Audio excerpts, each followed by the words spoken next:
Welcome to Tanya Today. I'm Rabbi Ronnie Fine coming to you from Chabad Zurich and Kadesh in Montreal, Canada, where it's a privilege and a pleasure to share with you the Tanya. We welcome today Jan in Mexico.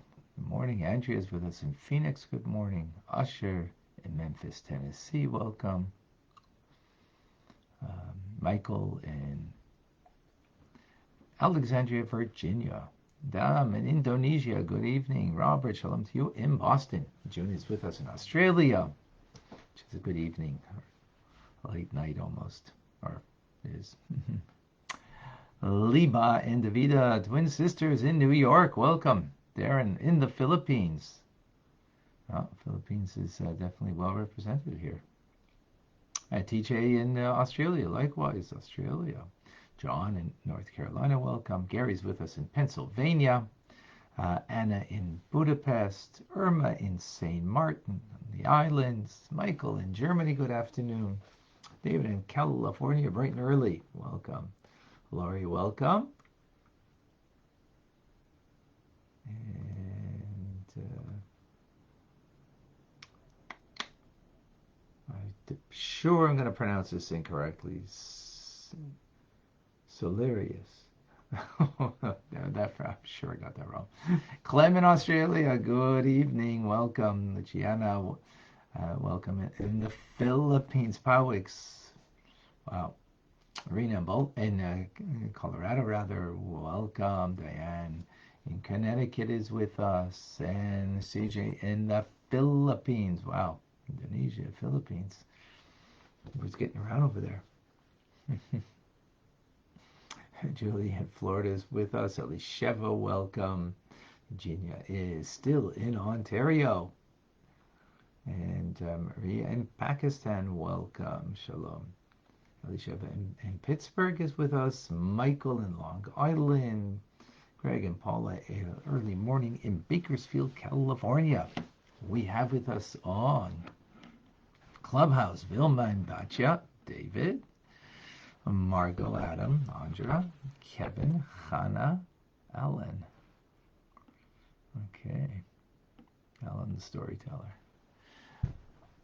Instagram, Yentatella Benta, Aliza, Crystal from Australia, Akoy from Peru, Mashiach now. Okay. We continue. We continue in the 26th letter, trying to understand what does it mean, the tree of life, the tree of knowledge of good and evil. The tree of life is pure divinity. The tree of life of knowledge, rather, of good and evil is a mixture, klipa snega. It's a shell, translucent shell, but a shell that covers over on the divine. And when we speak about Torah, so what we've spoken about and from the teachings of the Zohar that the Alter Rebbe is explaining is that the teachings of Torah are an expression of the essence of God, bound up in one with God, and therefore, metaphorically, the tree of life. And therefore, anybody who studies Torah, any parts of Torah, not just the mystical parts, not just Chassidus, what we're learning here, or Kabbalah, but even when it comes to Talmudic teachings, it is an expression of the divine. It is one with the divine, the Torah teachings. Now, the subject matter might be a subject of klipa, but the teachings themselves are of Malchus, of Atzilus, which is bound up in one with the infinite of God. That's what we spoke about previously. Now the Alter Rebbe goes a step further. Now, there's no question Torah, in its essence, in its home ground, so to speak, is in the world of Atzilus, the world of emanation. And it's bound up in one with God, no question. In its pristine state, that's what it is. However, it's never so simple, right? However, when the laws become now vested in the lower realms, they're subject to some kind of concealment on the divine. So, Malchus of Atzilus does become vested in the lower worlds. And when it does become vested, there is some kind of concealment as a result. Well, let's understand this. So based on the teachings of the Arizal, reminded the Arizal lived in Tzfas in the 1500s. He is what we call the father of modern day Kabbalah. Something that's accepted by all, his teachings. And he explains that the Mishnah, for those familiar with the Mishnah is the first written word of the oral Torah, written by Yehuda Anasi, by Judah the Prince. And it really just records the final halacha, adjudicated law, well, not necessarily adjudicated even, but the debate that there would be in Jewish law. So like the house of Hillel, the house of Shammai, Rabbi Akiva, Rabbi Shmuel, often, these were two different opinions in Jewish law. So he says that the Mishnah, which is in essence from the world of emanation, but it clothes itself, Malchus of Atzilus clothes itself, and we're going to explain what that means exactly. Now let's use the terminology the Alter Rebbe uses, in the world of Yetzirah. And now why the world of Yetzirah? Why would the Mishnah be there in the world of Yetzirah? Because the world of Yetzirah, the world of formation as it's translated, is a world of divine emotion. And the two basic emotions are love and fear. Love means to embrace, fear means to repel. So when we speak about, a law, is this kosher, not kosher, pure, impure? So kosher, pure, valid means an embrace, which is an expression of love, because you embrace the thing, because it's pure. Impure, not kosher, invalid means you repel it, right? Which is a concept of fear. Those are the two basic emotions, and that is the way there's a vestiture of the pristine essence of Torah teachings as the Mishnah comes and vests itself, extends itself, so to speak. Again, we're going to elaborate first, just giving the teachings in the Mishnah as it expresses itself in the world of Yetzirah. By contrast, a higher world is the world of Bria, which is a world of divine comprehension. There is the Gemara, which the Gemara is the Gemara is the reasons, the debate behind the adjudication or the opinion of a sage and their argument behind it, and the back and forth argument that there is between two sages, for example. So the world of Bria, the world of creation, which means the world of divine comprehension, there the Gemara, which again is also from the world of emanation in essence, but it extends itself. It um, it encloses itself, expresses itself in the world of Bria, from the essential state, vesting. He slapshes is the term. Now, the written word, the 5 books of Moses, for example, right, scripture, all 24 books, but of Tanakh, it extends itself to the world of Asiya, the world of action. So we understand Gemara because the world of comprehension, so it's comprehending the reasoning behind the Mishnah's,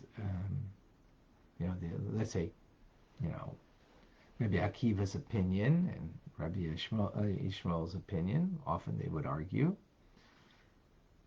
And then you have, well, where that opinion, where they argue in the world of Yitzira, ultimately comes from, or perhaps it comes from a verse in the Torah, which that verse in the Torah is extends it. It comes from Atzilus, as all Torah comes from the world of Atzilus.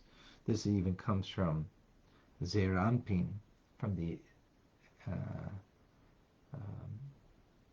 6 emotions as they are in the world of Atzilus, the world of emanation, but it extends itself all the way down to the world of Asiya, the world of action, and hence the way the Torah is written and read, as it's expressed in the written word, is of a consequence, because that's the world of action. So it comes down, vests itself all the way down there.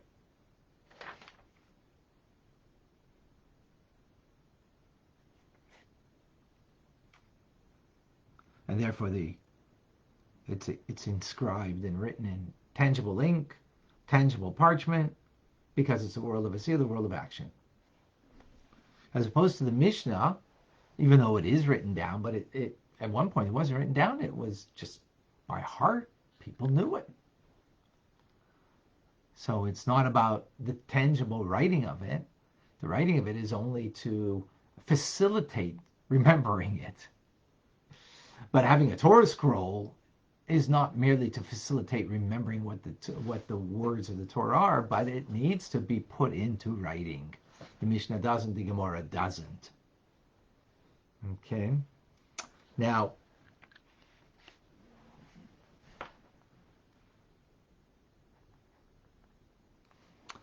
so we have now to unpack this all. What does this mean? How do we understand this? What does it mean? The core essence. What does it mean?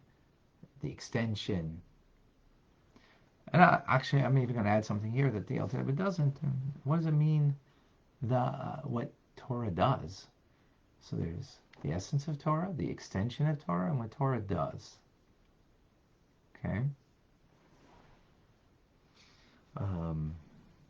So let's unpack this. So the essence of Torah, as we learned yesterday, we mentioned today. Let's take it from like a human being. Let's understand from a human perspective. There's the essence of the person. There is the extension of the person, and then there's what the person does, right? So let's start what a person does. They go to work, right? They do certain things throughout the day. That is the lowest part of the person. It doesn't mean it's not important, don't get me wrong, but relative to defining the person, and this is obviously one of the challenges in our modern day society is people, define people, by what they do. Oh, you're a lawyer, Nebuch. You didn't make it to be a doctor. I hope your mother has some kind of nachas from you. Just a joke. Anybody smiling there?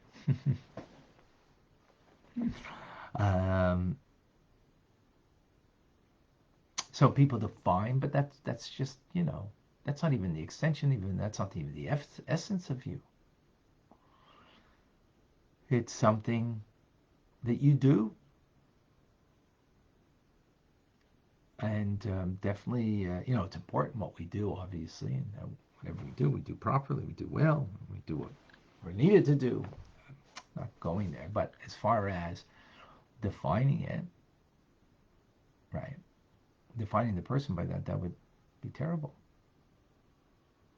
Or, perceiving in them for that. And that doesn't mean you don't appreciate that. No, I'm not saying not to appreciate, of course, but don't define the person by that.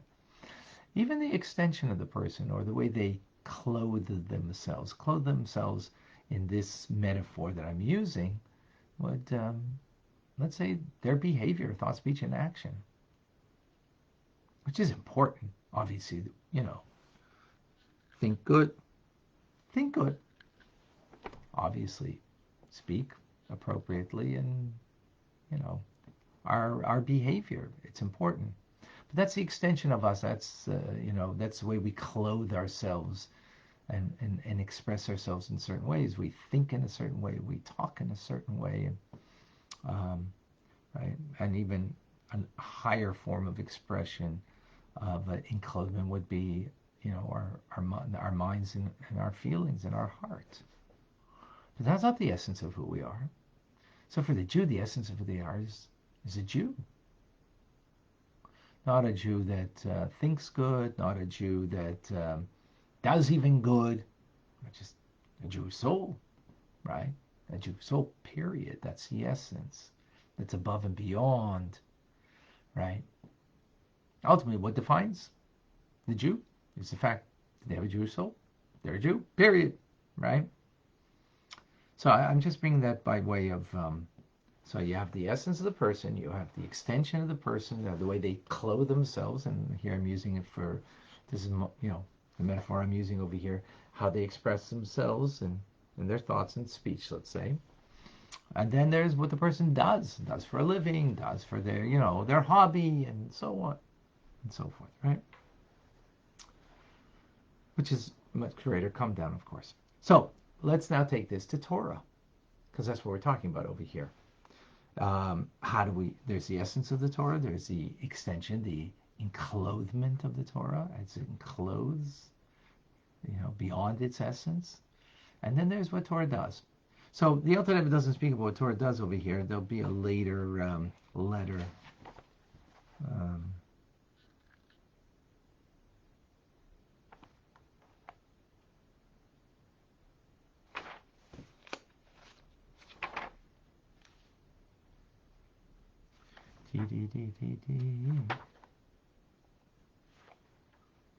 Where is it?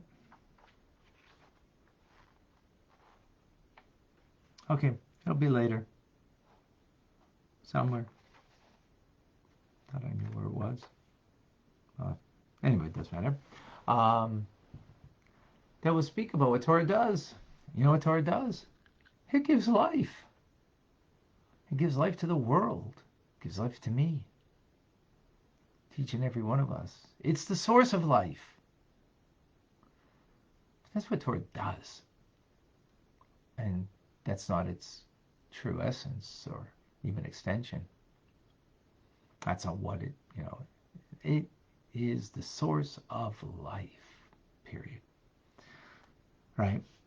As God is the source of life, of course, and that through His Word, He creates the world. Well, through our study of Torah, we also do as God does. We bring life into this world. But, again, that's what Torah does. It's not what it is. So what is in essence, what we explained from yesterday's class and we brought in the beginning, is that it is one with God. It's infinite. So it's much more than giving vitality. Vitality is just, limited life source to me and you and the rest of the world, right? Important. By the way, parenthetically, that's why,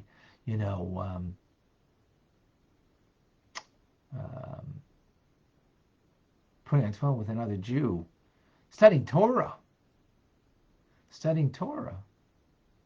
brings life and protects people, protects soldiers in the army, protects people in Israel. Mitzvahs and the Torah study that we do, because it's life. But that's what it does. But the essence of it, it's totally bound up in one with God, and therefore it's an expression of the tree of life. However, and this is the what we learned today, there is, just like there's the extension of the person, the way they clothe themselves, the way they come down in a mode of expression beyond their essence. Not what they do, though, right? In the person. So likewise in Torah, there's the way the Torah extends beyond it. It's bound up in one with God. How it clothes itself in various worlds, spiritual worlds, as it comes down. And why is it coming down?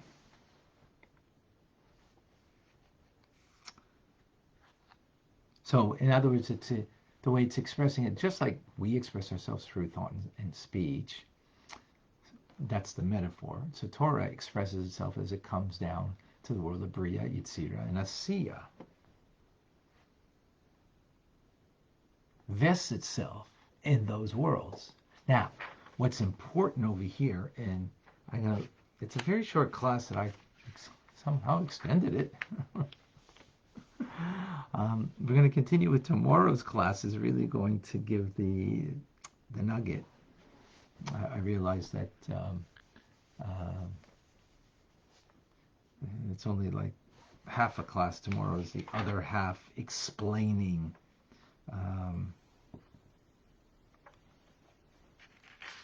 tomorrow, the day after, explaining clearly this idea, what it means as Torah comes down, extends, expresses, is enclosed is the term that's used. The fact that it encloses itself into a lower world, even though a spiritual world, means that there's some form of concealment on that level of the Torah, on the essence of it at least, on the core purity, oneness of God that is there. Why would that be? If indeed this is what it is pure godliness, so why would there now, as we know, the world of emanation is a pure godliness. The world, there's God, emanator, emanation, and then creation. So in the world of creation, that's what we're talking about, where the vestiture of the pure core essence of the Torah comes, and there it gets kind of mingled with some klipa. Why? What's that for? Well, we're going to find out starting tomorrow. Any questions? Any comments? Any thoughts? I'll give me a moment. Just see here. On Facebook or Instagram if we have any questions before I lose the feed, which sometimes happens, which is not great at all. So far I don't see anything. Davida, did I miss something?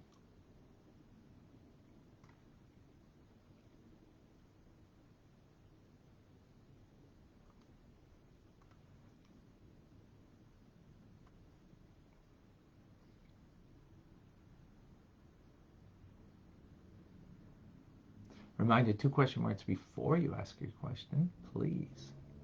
This just makes it much easier.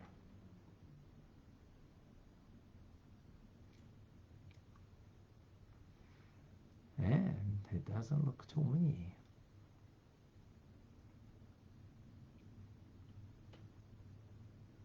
Davida, you have a question. Where? How did I miss it?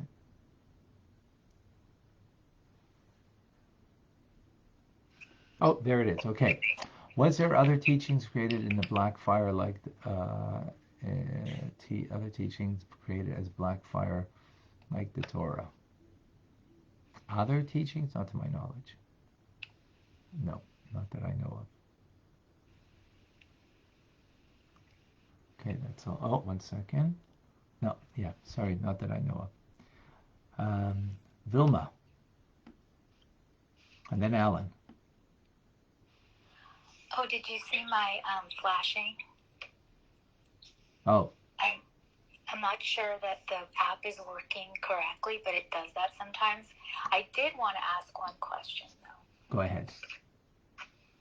This come down that you talk about, like, I understand somewhat, but you're going to go into it further.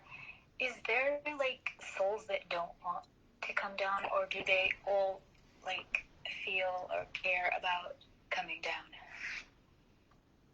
Okay, so let's make a distinction here. What we're talking about is about the Torah. We're not talking about souls, but to answer your question, yes, souls do fear coming down because there's a big challenge over here, and actually it ties in, and we'll see in tomorrow's class how that ties in. Um, we'll see how that ties in, but yeah, there's a similarity. There is a trepidation of the soul coming down. Um, it's basking in the light of God above. It has to come over here, trials, tribulations, and whatnot. So there is some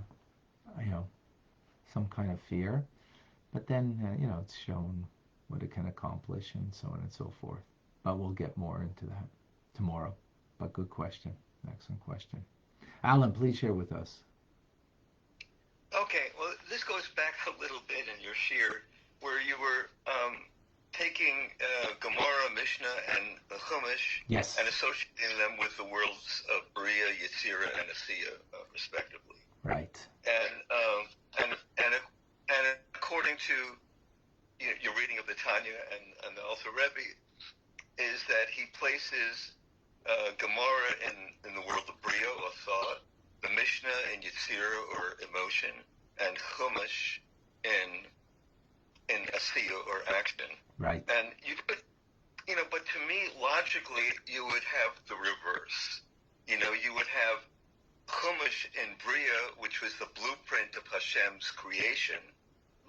Then you would have Mishnah, where it's expressed, elaborated, explained in terms of the complexities of the Chumash, and then you would have Gemara, where in the world of action, so that we know in our daily life how to apply these principles in our daily life. So to me, it just seems logically to flow in the reverse order.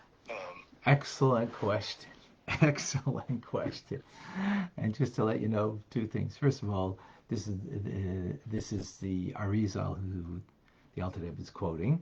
That's firstly. Secondly, this is a question that the Alter Rebbe asks in another letter. That it seems to be the opposite. Would make sense. Exactly what you just said. So the explanation would be, because you would think that the world of Bria is a higher world, so Chumash, is of a higher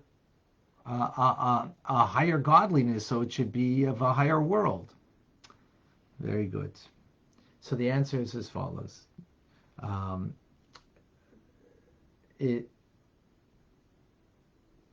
Chumash, right? 5 books of Moses, indeed, is loftier. And because it's so lofty, it can extend itself so far down that it extends itself to the world of Asiya, the world of action. And therefore, even the way it's written, the ink on parchment, the letters as they are written, the two letters don't touch each other, and the letter actually looks like it's letter, right, is of significance. In other words, the holiness of the scripture extends itself all the way down that even the act of its writing is of holy significance. Mishnah, it's not that way. Mishnah, it's about the awareness of the adjudication of law.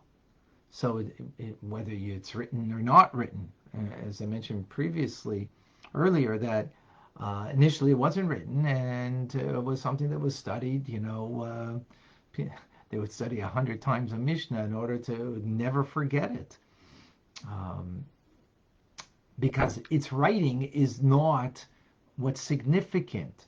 In the Chumash, there is the writing of it that is extremely significant, and not just significant, but holy, but not the writing of the Mishnah. Now, there is a holiness to the Mishnah once it's written, because it is Torah, because in essence it is, bound up with the infinite of God, with the Ein Sof.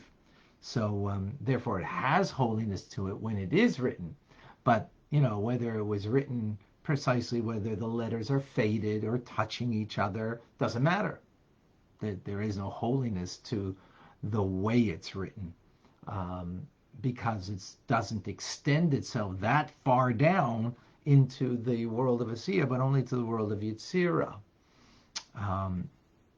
And then finally the Gemara, which is the logic behind, which is the comprehension, the understanding of the adjudicated law as it is in the Mishnah, is only extends itself to the world of Bria, which is a world of divine comprehension. And why is that? Not, in other words, it doesn't extend itself to a embrace. It's just pure logic, so to speak. Pure logic that is the reasoning behind, but isn't the adjudication of the law itself. In other words, so Beis Hillel, they have their arguments that bring to the final adjudication. The adjudication is a further come down, in the sense that it's bringing it down more so that now it's going to be brought to a finale of law, as opposed to just the reasoning that compels it. So let me just explain, understand this. So from what I'm gathering from you, this order basically comes directly from the Arizal. Yes, exactly. And the Alter Rebbe is just repeating it. Yes. Okay. Which, it sounds kind of odd that he would put it in that kind of order, because it just seems more logical to have it in the other way. Well,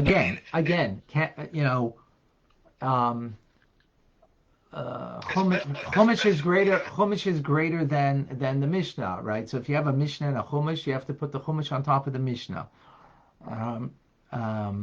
It's greater. Greater means here that it extends itself to a further place. The holiness of it extends further, which it doesn't in the Mishnah compared to the Chumash. Look at it that way. What you're saying, So like the Arizal would probably say it's a greater light. The light extends further. That's the point of it. Is it's enclothement, it's extension. We're talking about not the essence of it, but the extension of it. Right? In other words, think of it as you yourself, right? As a person, how far do you extend your inspiration? How far does it go? So does it only go to the world of Bria? Does it go only to the world of Yetzirah? Does it go all the way down to the world of Asiya? Right? So that's the maybe the metaphor to use. It might give a little more clarity. Okay. Thank you. You're very welcome. But excellent question. Excellent. And thank you for that. So we bring greater clarity to the issue. Davida, in the Torah scroll, the letters can't touch each other, otherwise the Torah is not valid. When then is it allowed in other worlds?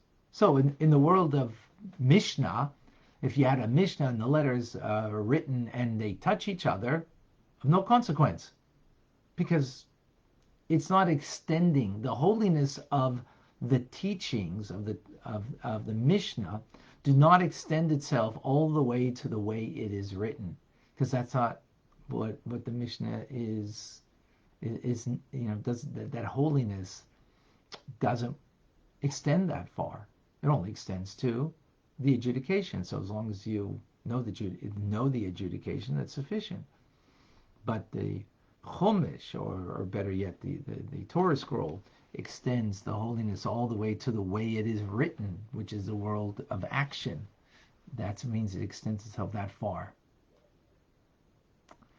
All of Torah is, Greg, one with God.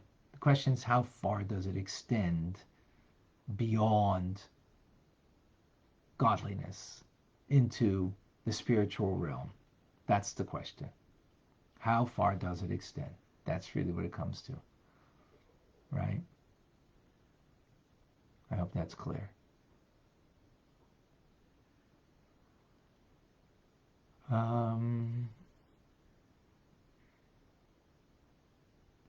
John, if God wrote the Torah 2,000 years before the creation, would you address the significance of 2,000 years? Yeah, the 2,000 years refer to Chochmah and Bina, divine wisdom, divine understanding, and to the 1,000th degree, which means as it predates. It's not a 2,000 years as we count them, but it's the concept of 2,000. You have things to the tens, to the hundreds, to the thousandth. So it's three,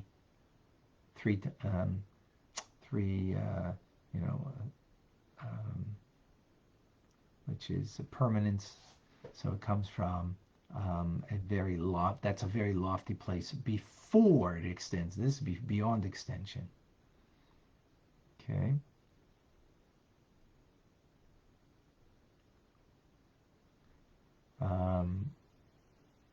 Okay. Any other questions, comments? Does the large base in Bereshit have anything to do with the 2,000 years? That's a good question. Not that I'm aware of offhand. I'd have to check that out. Not that I'm aware of. Good question. Good question. Good questions, Alan. By the way, Alan, I haven't forgotten about. It's been a little hectic. Just to let you, I didn't forget about your email. All right, folks. Instagram, I don't see any questions. But I do see my son Beryl on. Very nice. All right, folks. Did Abraham know Torah? Absolutely, Abraham knew Torah. He had an oral tradition. He didn't have a written word, and he didn't have it the way we have it. But absolutely. Julie has absolutely, he knew Torah. He knew principles of Torah.